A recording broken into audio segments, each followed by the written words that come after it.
Okay. There we go. Okay. So we were interested to see, how much was this issue of energy infrastructure relevant for CMS parties? And this just gives you some of the summary of the data of what's happening and some of the issues around, for example, electrocution, power lines, and interaction of energy infrastructure with migratory species.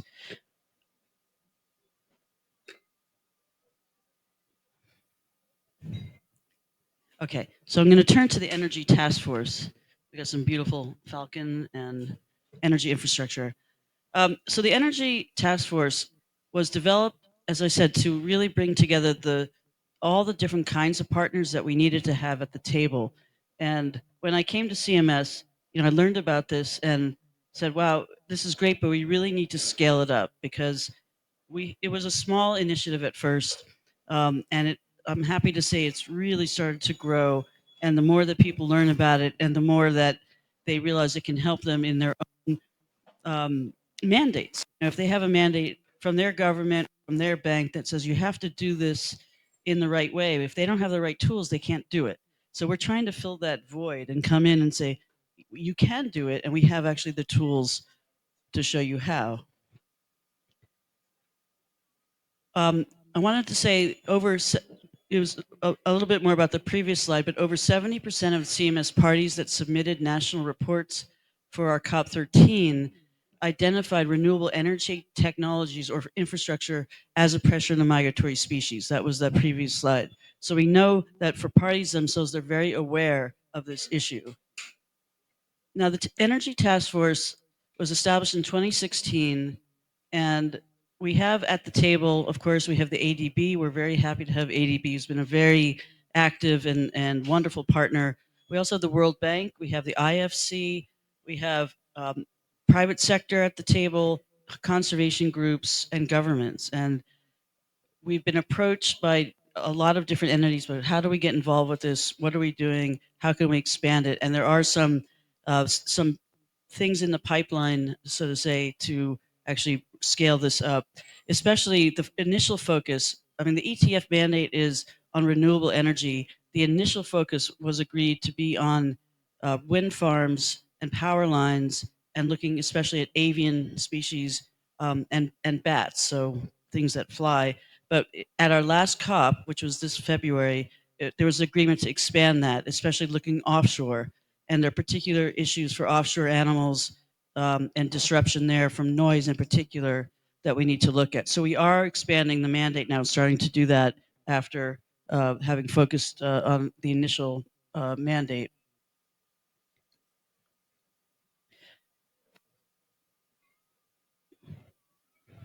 Oops. Okay. Sorry, this is a little tricky. Okay. So this just gives you an example of some of the very specific work that we've been doing through ETF, some of the very specific guidelines that we make available. So it's very technical work, really, and making it obviously freely available, lots of publications and outreach. And the goal has been, again, to increase the uptake and dissemination. And we would really welcome engagement from all of you here about how we can do that better. I can say that I did reach out to the climate secretariat. It's right across it's not across the street. It's in the UN complex where we sit in Bonn. And Simon Steele, the head of the secretariat, was very excited about it. And we have done some events at climate COPs, and that's one area of follow up to really, I would say, mainstream this into the climate world. It's been, I think, more exposed in the biodiversity world, if I'm to be fair. And I think that might be my last slide because I didn't want to overwhelm you with slides. Yeah. So let me just finish by saying, there's a lot of, I was at the climate COP last year. What I was happy to see was a lot of discussion about, the nexus of climate change and biodiversity. But for those of you who were there, we were kind of like all the way in the back of the venue. I arrived there, I think I found you, Nina. It was great, but we were not in the middle of the negotiations, just clearly. And there weren't, I don't think, anyone from the climate secretariat we had invited them, but they didn't show up. So I think this is one of our challenges, is together to really mainstream this. We think we have a good initiative, we have a good product, we have a lot of great entities at the table. We need more engagement and investment to expand some of the tools that I hope others will talk about in terms of the technical tools we have that can actually help really, you know, with the nitty gritty of where do you actually site these facilities? You know, do you put it here or there? And if you don't do that upstream planning, you know, that's where the risk comes in. And you know, as an investor, you tend to want to avoid the risk. So that's part of the message that we bring. But really getting that into the right um, circles, I think, is our next step, and we're getting there. But we really need help to lift it up even further. We have the climate COP coming up now, so I hope there'll be discussions around it. I'll be frank. We had applied for a side event and didn't get the side event that we'd hoped for, so that's not great news. So I think we have some work ahead, and look forward to the discussion and talking really together with you about what we can do next to take this to the next level. But I want to say thank you to BirdLife. BirdLife houses our secretariat for the ETF, so it's a very special relationship with them. And thanks for having us here for tonight, and to Duncan and the team for this event. Thank you very much. Great. Thanks, Amy. Slight maneuvering here. Great. Okay. So, you jumped down, but actually I'm going to have to ask you to come back up. So I'd like to invite all our panelists up here, please. Yeah. So Duncan was complaining that I didn't send a picture, so I get a spoonbill sandpiper. It's a very cute bird. I'm not complaining. Yeah. Come on up here. Okay. So in addition to Amy, we have Eva Meyerhofer from the European Investment Bank. And we also have Duncan Lang, who many of you will know from ADB, and Malia Bayliss from the Bat Conservation International. I think she's coming over here. Okay, great. So after that introduction from Amy around what we're trying to do, so with the CMS Energy Task Force, which is very much about bringing governments together. So it's an intergovernmental task force, as Amy said, where we're now expanding the scope of the task force, bringing in other stakeholders. Let's get into what the other organizations here up on the panel are doing around this work. Oh, how cute! I hope everybody's happy with their species. Complaints to Duncan, please. Okay. So let's go in with a first round of questions. So Duncan, the ADB is obviously helping finance the energy transition, and could you tell us a little bit about how the bank is ensuring that the rapid scaling up of the energy sector is not done at the price of nature? And I believe we have an additional microphone.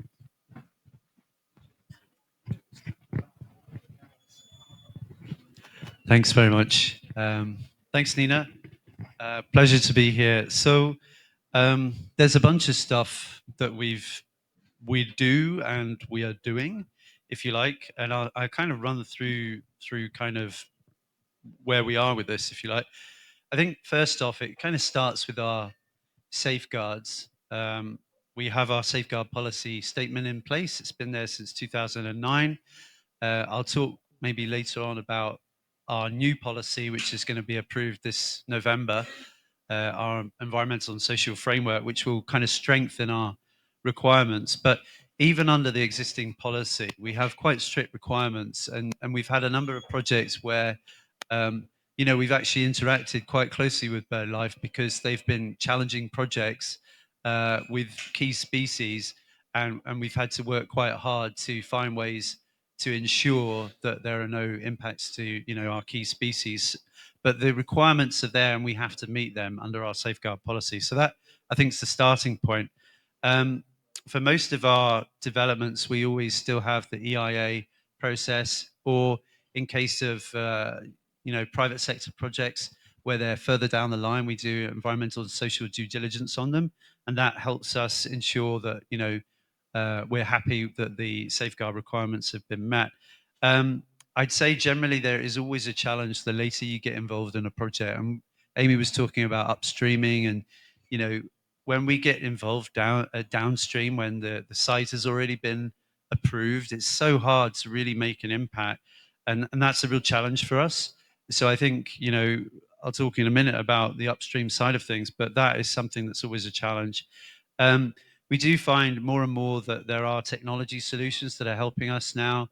Curtailment, shutdown on demand, use of radar technology. All these things are actually really helping make sure that we can meet our safeguard requirements. So I think, and AI as well. So you can get radar detection systems which learn over time to improve their detection rate and detection of particular species. Um, but I think really where we want to make impacts, and I think where those are the kind of bread and butter of our projects. But where we've been focusing in the last few years, which I think is really significant for this room, is we have been working on doing more upstreaming type work of decision making. So we recently have started doing a SEA in Indonesia to help with their energy planning.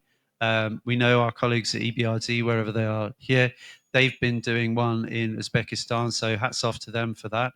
Um, and also, we did support the beginning of AviStep, the sensitivity mapping tool. And that tool, it covers now 8 countries. We started off with initial seed funding to do India, Nepal, Thailand, and Vietnam. And now it's been expanded into um, Egypt, Kenya, Uzbekistan, and Laos PDR. So I think that that tool is such a good mechanism by which you can take the energy, the planning upstream. It gives you these polygons where you can look. It tells you where it's windy enough. There's an on and off thing which you switch there. It does onshore wind, offshore wind. It does. It also does the transmission lines. It does solar as well with a proxy mechanism there. But one thing for us is it's got this traffic light system essentially. Where's more risky and where's less risky? And so from a planner's perspective, if you're a government, you can use that tool for your energy planning. And if you take it upstream, then that's really where you want to go. So we are committed to helping this, and we're now at the point where we're going to hopefully be able to fund a next phase of AviStep, which is 4 additional countries. So that's great news, I think, and it will hopefully help the energy transition in those countries. So I'll stop there. Thank you. Thanks, Duncan. A little round of applause for the additional investment coming. Fantastic. Thank you so much. So Amy, you already talked about the Energy Task Force as the main mechanism under the Convention on Migratory Species to tackling the energy transition in a nature-friendly way. So could you talk a bit more about how you're bringing together diverse actors and any challenges that you've been facing in the Energy Task Force around that? Because it's obviously, can be a contentious conversation. Yeah, I mean, I think it's more. I don't think there's controversy. I wouldn't say that. I would say that what I want to what I want to ask Duncan is, well, how can we make it, instead of 4 new countries, how can we make it 100 new countries? Because that to me is what we're missing. I mean, I think when we and the other is just capacity, like capacity to be able to reach out to these entities. I mean, we're small. Our funding stream to keep this work going is not very large. So making sure that we have the ability to scale this, I think, is where we are right now. Because I think everyone wants to find solutions, and it's not, there's nothing controversial about it. It's smart. But if it's only 8 countries and 4 more, you can see that the demand is there. So how can we make this uh, accessible and really scale it in a large way, as I was alluding to before? The other thing I would say, and I've talked a lot about this, is we have a mandate under CMS to map the important habitat for all of our species. And we have only done part of that work. And you might know we issued a major report about the status of migratory species, and that was one of the key recommendations. Is we have to fill those data gaps. We need to know what is the important habitat or critical habitat for the various stages of life of migratory species, and um, and be able to then know what are the migratory pathways, which we know for some animals, but for others we don't. And there's some really cool, work that we've been doing with partners that have live mapping that show, for example, you can track. We have from 100 years of bird tagging in Europe and Asia and Africa.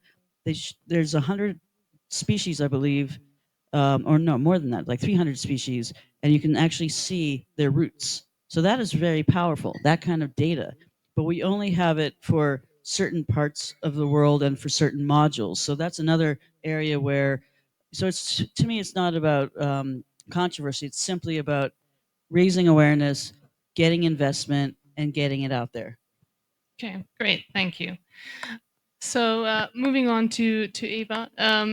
So the I don't know how you guys do it with all the bank acronyms. Seriously, the European Investment Bank. You work with sovereign governments, so obviously governments play a critical role in terms of the legislation and creating that environment for this kind of investment and nature safe development. So, is there a specific role that you can play in taking decision making further upstream?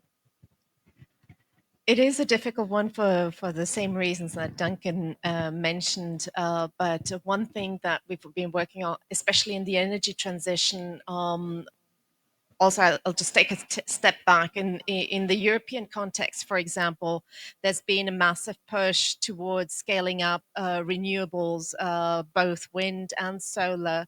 And one thing that they, by doing that, it's called the Repower EU project. Which has significant impact on nature, but is also trying to streamline the permitting process. So suddenly you're finding, when you talk about streamlining the permitting process, is that simplification, dilution of standards and requirements? Yes, it is in some ways, because there's no longer a need to do environmental impact assessments, and there's because they say, well, do a strategic environmental assessment, which is all good and fine, but when it really comes to especially migratory birds, or even in the marine environment, we do a lot of offshore wind. When it comes to the SCA will certainly not capture, the trajectory and the feeding grounds of harbor porpoises, for example. So this is difficult, and this is then the opportunity for us to engage with governments. What we've started doing is engaging with the ministries of environment to understand what it means to be streamlining these permitting processes. It is also true, so in other regions, we have the case for Jordan, where suddenly there was an explosion of wind farms, and we were with IFC amongst with the first initial wind farms in Jordan. Is then exactly to engage with the government upstream to say, look, we're willing to come in to support you in financing these wind farms. However, you need to see if you can strengthen your guidelines, work with BirdLife International, work with other organizations to see that you have those guidelines incorporated into your strategies. And this is what Jordan has actually done. They've worked with local BirdLife partners and focus for them. What was critical was focusing on cumulative impact assessment. How do you do good cumulative impact assessment? How do you do good baseline assessments? Because often what we found was then you've just got a list of species, whether you don't have all the basically the collection of data. You don't always have both seasons over a period of 2 years. And how do you do that? Vantage points, all these issues that keep on coming up in really very weak assessment. So you need to start building up that capacity. So we linked the, for example, the Jordanian Ministry of Energy with RSPB.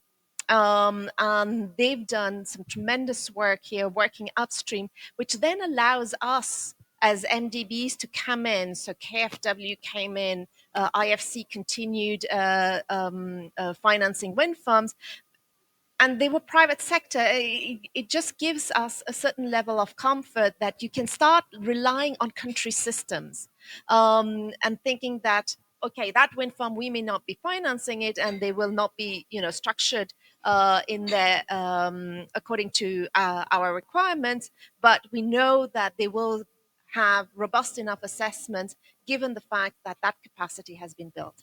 It doesn't always work, because lack of funding. Often we don't have access to trust funds, to TA.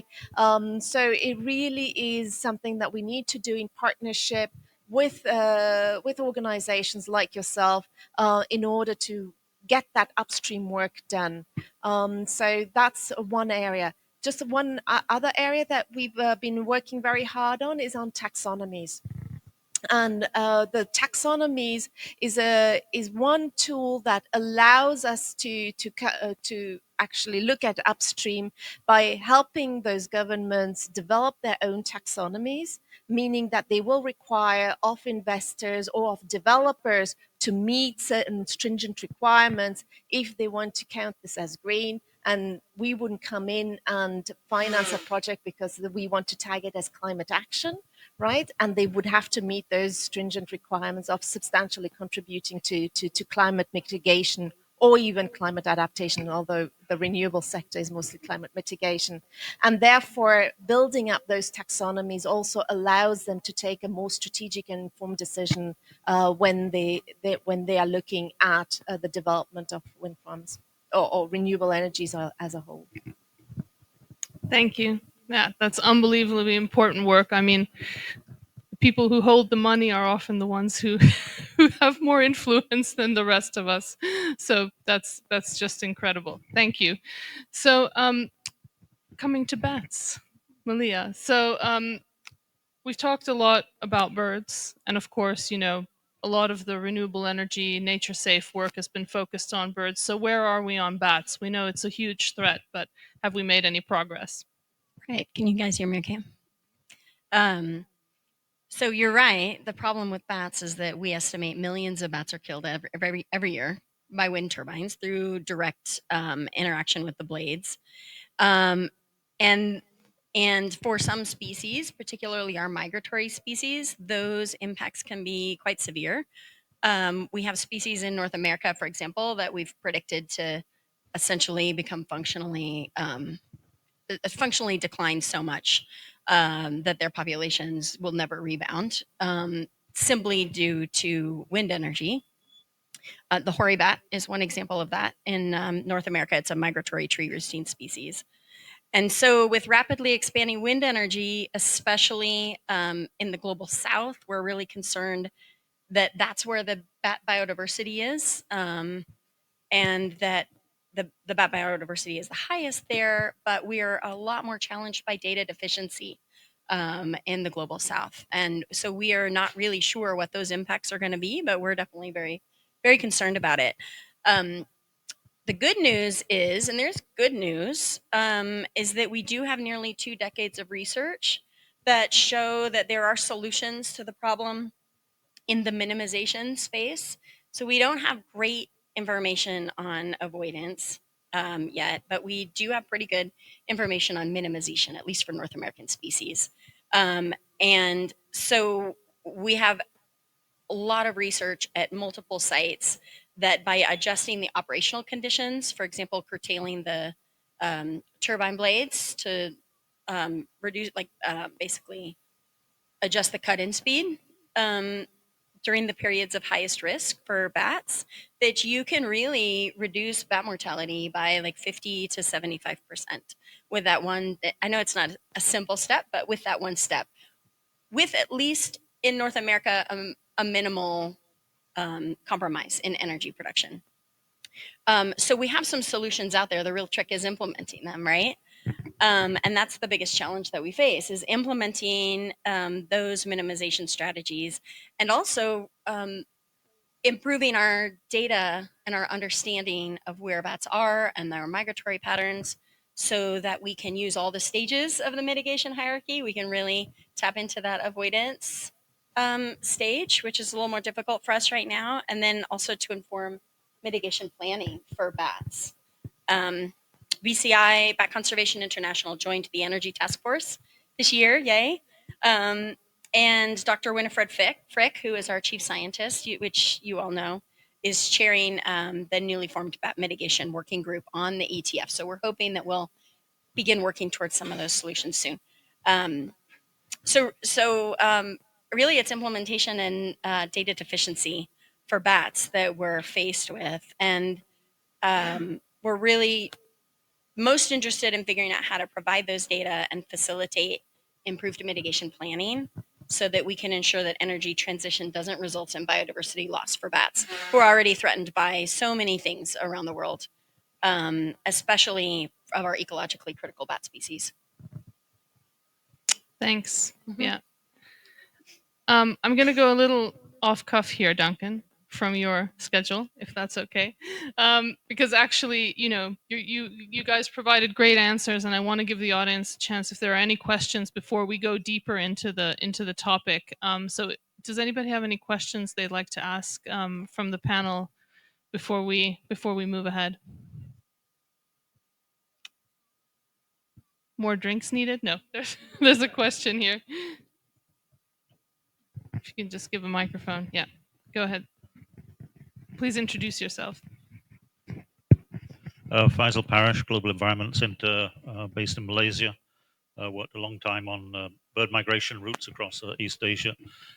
Just like to ask about the developing the new technologies for the newer wind energy generator, including the bladeless technology which is being developed. And I don't know how efficient the new technology is in terms of generating power, but certainly what is the factor of new technology that's looked at, as well as the operating way of operating the existing technology. I think that would be useful. Thank you.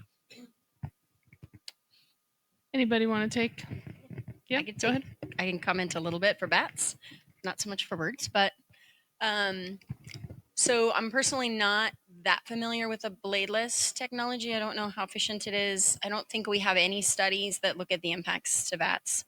But certainly we've been paying a lot of attention to the trend of larger, taller turbines with much longer blades that can operate at much lower wind speeds. So are you all familiar with the curtailment concept? Okay.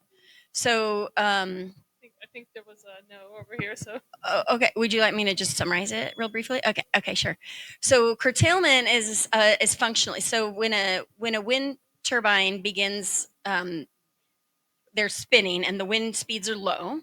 There's a certain point at which the wind speed is fast enough that it creates enough torque on the nacelle with the blades that the blades will begin generating electricity. And at that moment, for many turbine operators, they'll have the blades feathered into the wind potentially, and then they'll turn those to capture the wind. That's the cut-in speed. That's when the wind turbine begins generating electricity. So there is a method of operation with a wind turbine where you can feather the blades into the wind and delay the wind speed at which you begin generating electricity. And why that works for bats is because what we know about bats, and this has been documented over and over again in many studies at wind facilities, is that as wind speed increases, you get more electricity, right? But also as wind speed increases, the bat activity decreases. So bats really like to fly on low wind situations. And at a certain point, the wind speed is too fast and the bats aren't really flying. There's not really a lot of insects. So the mortality, most of the bat mortality occurs in that period of lower wind. So the longer you can basically defer the blades from spinning, then you save more and more bats, right? So there's like this sweet spot. And most turbines, at least in North America, have been, I'm not sure, correct me if I have this wrong, because I'm not exactly our wind expert, but I feel like most of the cut-in speeds are around 4.5, 5 meters per second. Does that feel about right? Ish. I think that's what I remember it being. So we'll just say that for now. And so most of our research has shown that if you delay that to 5.5 meters per second, for example, you can save 75% of the bat mortality. And the economic studies that are publicly available show that you only lose about 1% of the electricity production. So it's really, from my perspective and biodiversity perspective, a big benefit to reducing bat fatality with a small consequence in electricity production.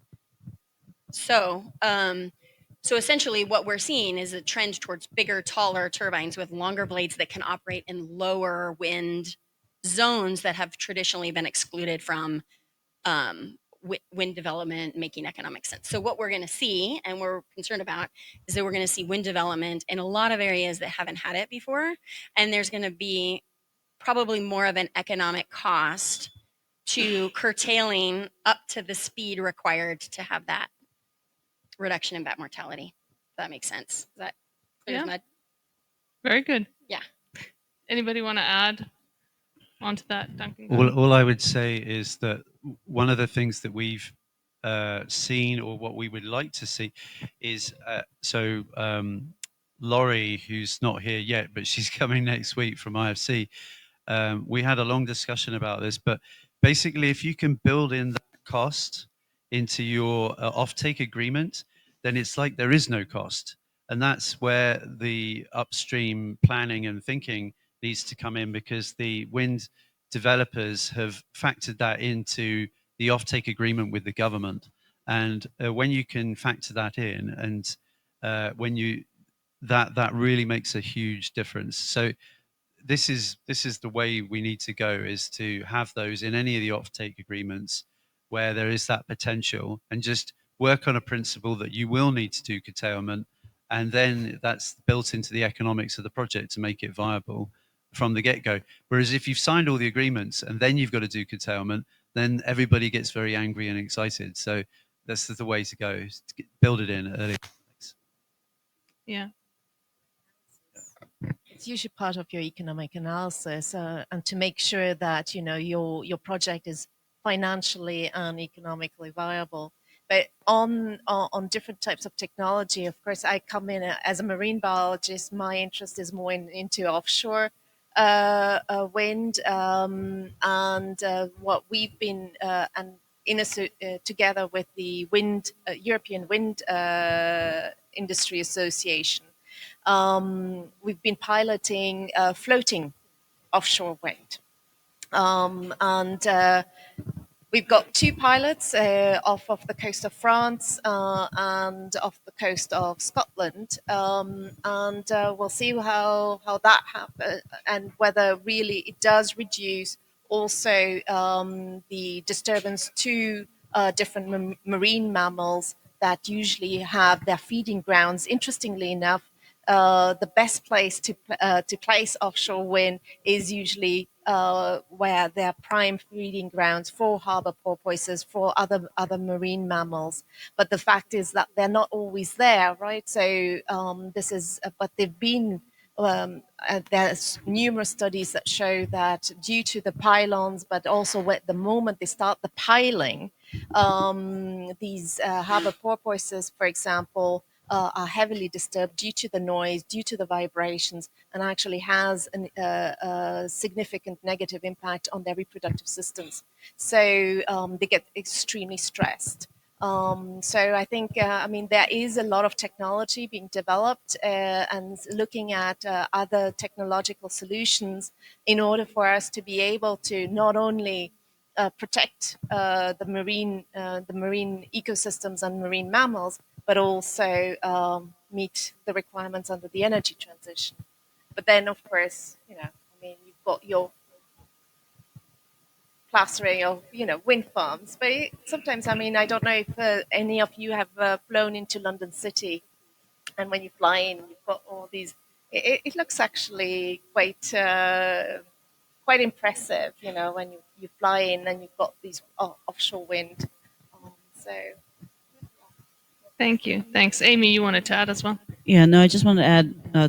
I appreciate the question, and I think there's in the renewable sector, of course, there's going to be a lot of focus on new technology, and I think one of the key challenges that we have is also ensuring that investment, the research, is not just for cost savings or energy production, but taking into account these issues of impacts on biodiversity. And so I think that's something that we also need to be doing within this initiative, is to ensure that with the private sector and the R&D that's going on, that's factoring. And I think Duncan's point about factoring the cost is a really important one, because if you can fully project the costs, from the start to finish, including, by the way, what happens when you decommission these facilities. And I think some of that discussion is going now in Europe, I know, because if you're like offshore and you've got all these platforms sitting there, there's discussions about whether they have to be taken out or not, fully. All this infrastructure that's being invested offshore. So there's a lot of, the costing and the research and where we're going with it and why, I think are all really important factors to this discussion. I think you have a question. Yeah, Dagmar, go ahead. Just a minute, get the mic so. Thank you very much. What you described is most likely valid to the bats, but what about the flying foxes, which I think you have on the picture?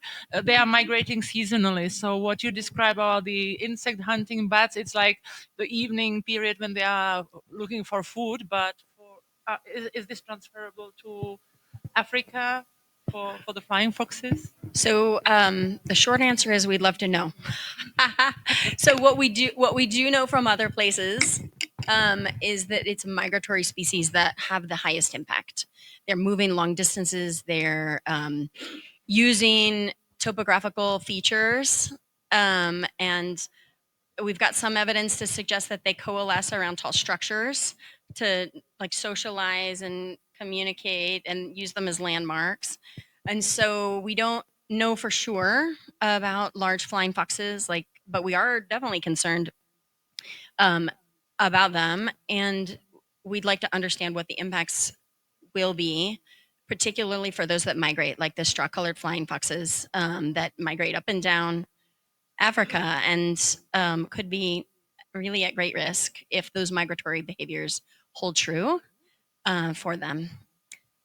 I think it's a very good question, and we are very interested in finding out. Yeah. Okay, we have a question in the back.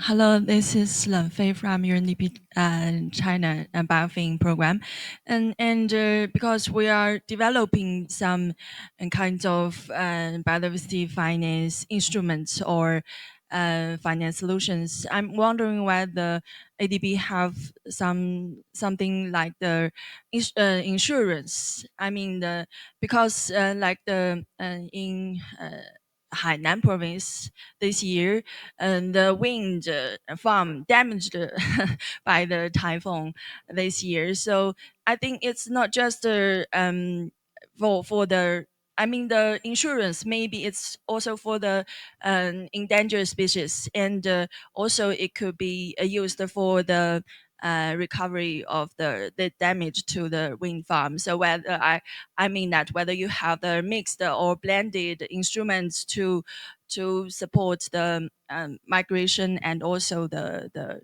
energy. Yeah, thanks.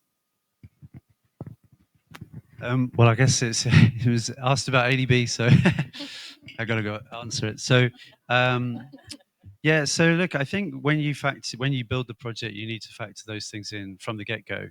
It shouldn't be retrospective. You should have planned it up front. And so, for example, we do have wind farms where we have offsets involved in them.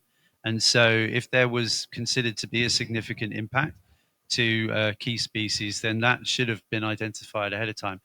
Now, life is not always perfect. And indeed, you do get situations where you can have a big impact and you didn't know about it.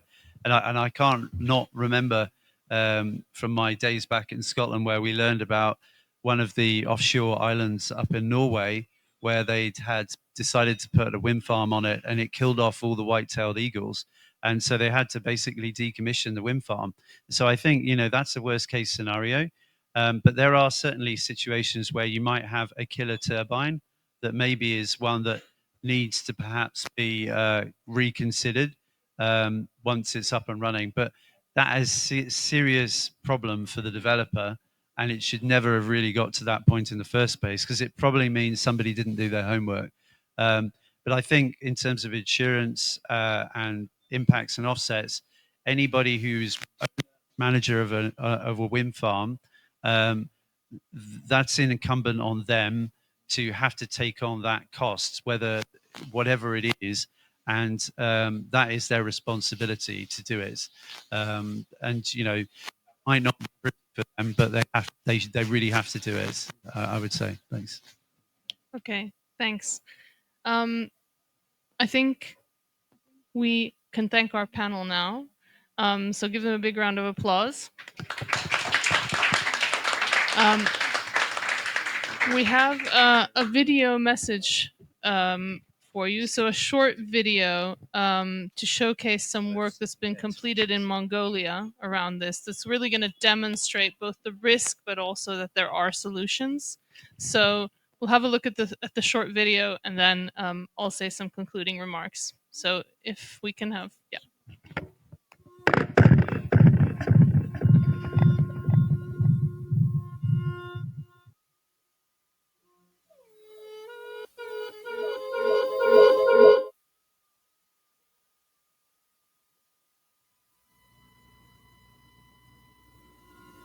We are losing all the types of habitat. The birds are good indicators for ecosystem health. They tell you a lot about what's going on. If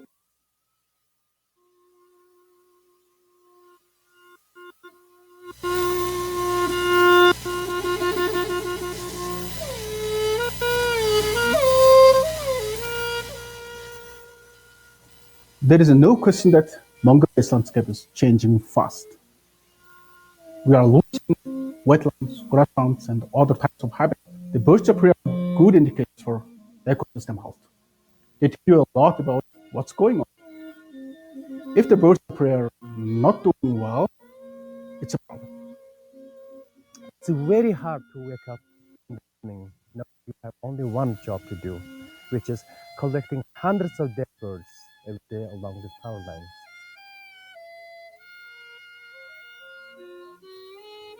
Every year, 20,000 birds die on these power lines. 1 out of 5 birds is the sacred falcon, which is our national bird. Something must be done, otherwise these birds will go extinct.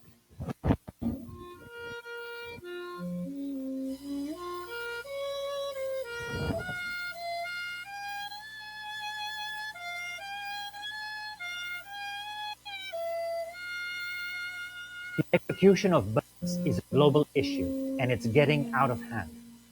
Every year, nearly 1 million birds are killed from power line electrocution. When birds get electrocuted, there is loss of power, which means loss of revenue. There is also damage to equipment, and sometimes huge fires with further loss of property and even human life.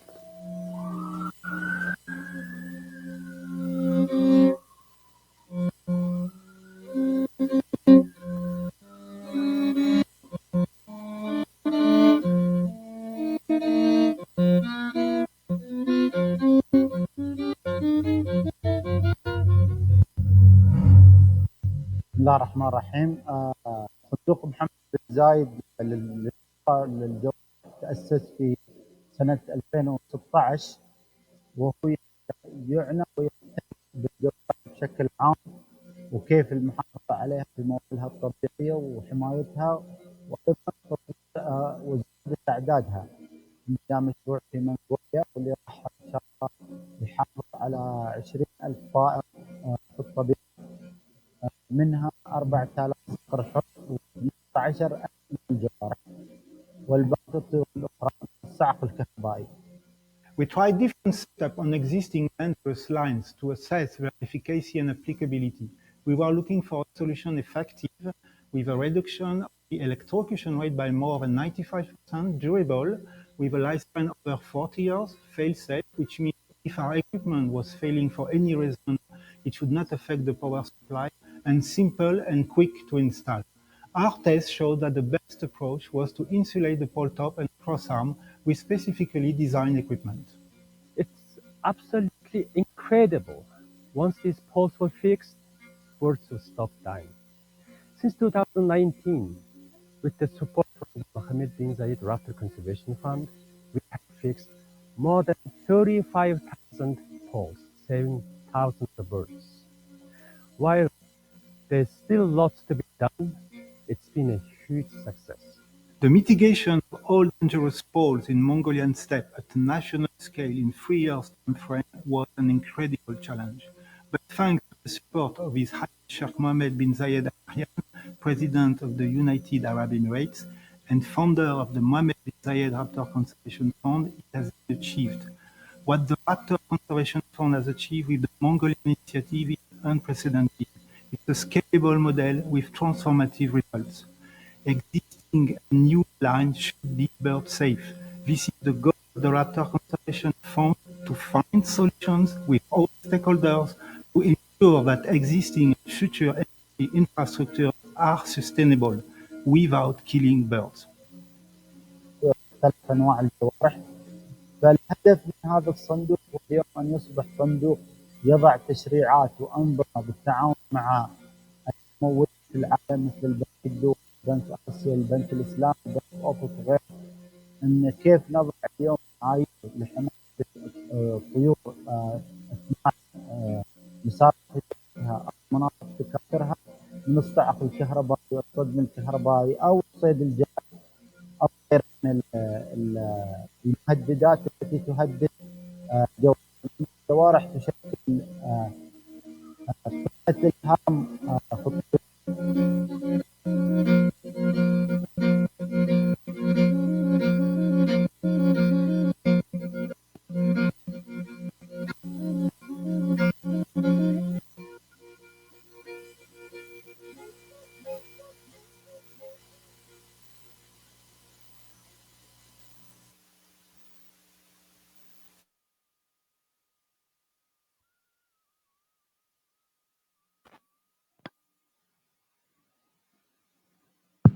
Okay, now we're back.